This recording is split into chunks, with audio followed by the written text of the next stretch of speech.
Azkoitiko Maxi Eroskin dagoen Basterretxe kafetegian arte erakusketak egin ohi dira. Ekainaren 15-tik irailaren 9-ra Miguel Zubizarretaren margolanak ikusi ahal izango ditugu.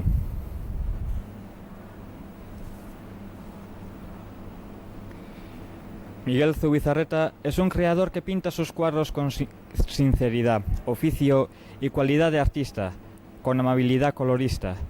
Un pintor que ama la naturaleza y la recrea tal como es. Los envidiables efectos de esta obra fresca, lozana y luminosa, los variados aciertos de la belleza cromática del paisaje, son los moronamientos individuales con que abre la ventana de cada tema para mostrarnos su corazón impresionista y su alma de poeta.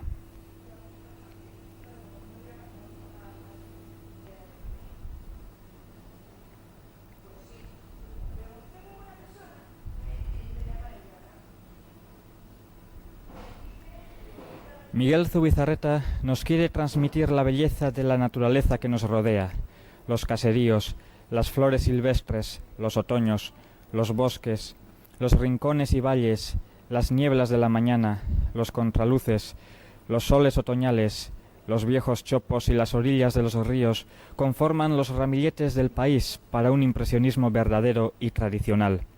Así el lienzo queda convertido en fiesta para los ojos.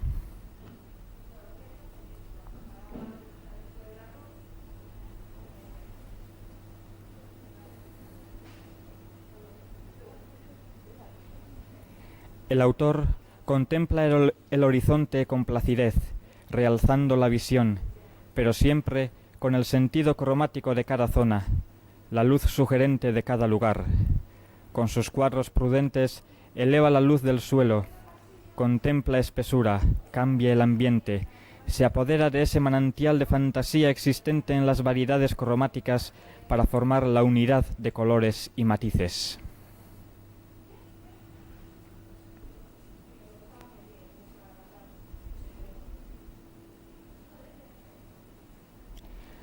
Artistak ongi ezagutzen du bizigaren lurra, eta gizakiok izadiarekin dugun harreman estua. Berez sortzen zaio dakusan herriska margotzeko gogoa.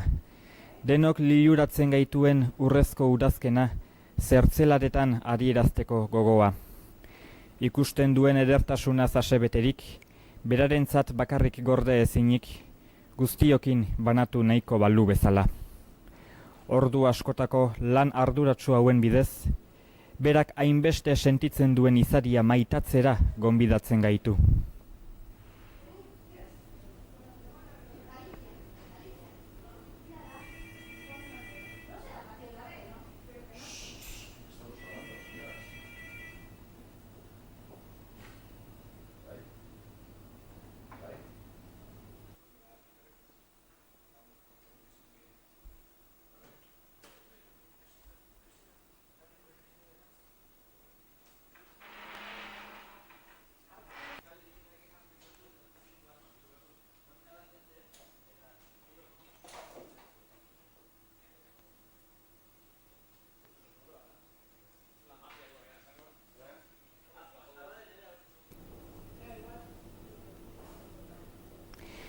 Miguel Zubizarreta margolari azkoitiarra eta bere lana hobeto ezagutzeko asmoz hitz batzu egingo ditugu berarekin.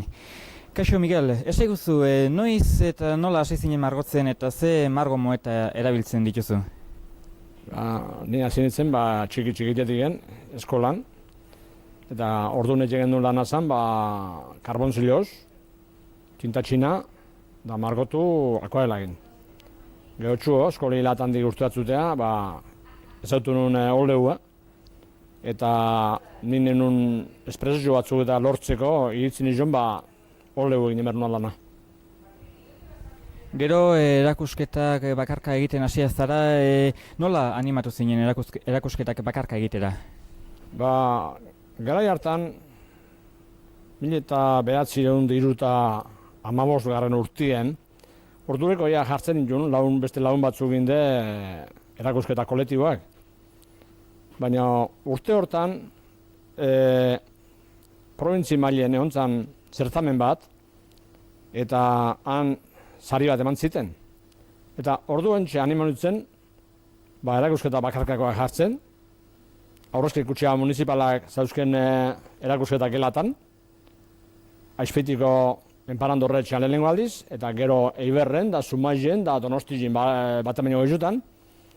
Kaja laborala egin jarren joan bai zautzen da beste leku batzuten. Eta Gipuzkoatik aparte ere, Gasteiz, 2 urten aldikin, okinun denbora alditxo bat jartzen dituna, eta Arabako beste herri batzuten. Dogoina hemen gabiltze bueltaka. Eta ze ezberdintasun ikusten duzu erakusketa kolektibo eta bakarkako baten artean? Erakusketa kolektiboak oso interesgarri zitein, nola danak talde batek jartzezu, mota desberdineko tankera eta estilo desberdineko kuadroek, baina han errezitzu izitean nola 1 o 2 o 3 kuadro ematen bakutzek. Bakarkako erakusketa beti zailo da, lan ondizio, igual 30 o 40 kuadro eman behar debe, lan ondizio da, ez da izan gaina desberdintasun bat egon kuadro bat bestea, altibajoik ez da izan egon,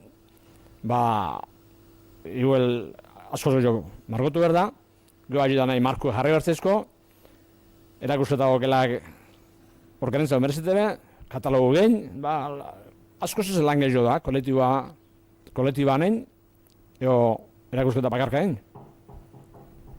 Hemen Bastarratxe kafetegian ikus ditzakegun lanak oleoz eginak dira, baina kuadro batetik bestera teknika ezberdintasun bat nabari da, ezta? Bai, teknika bada beti ibili izan dana, pintzela eta oleo egin indegu. Gero beste teknika badauket, pinture tradizionaletik ertzatzen bat. Oleo egin nahaztu beste material batzuk eta olizu egin beste masa batzuk egin, eta espatulin bitertez, beste texture batzuk eta beste relieve batzuk lortzeko modua. Ederki bukatzeko esaiguzu, margotzen hasi nahiko lukeen bati zer esango zenioke? Esango nioke, lehenengo berrizitea afizizu, gogu, ezta? Eta gero lana enber, jardun enber, lanin, beste ofizioa bezaleze ikesteko, eta ez desanimatzeko, lehenengo kuadru eta esaino nahi hartzen arren, eta oso interesgarri da, gero ekin amistadiek, beste artiste batzuk eta jende asko zeutzea, eta gaina sartzezea kulture mundu hortan sakonago. Ederki Miguel, eskerrik asko, eta ikusentzuleok badakizue Maxiko kafetegian, Bastarratxe kafetegian, Miguel Zubizarretaren margolanak izango dituzuela ikusgai ekainaren 15-tik irailaren 9-ra.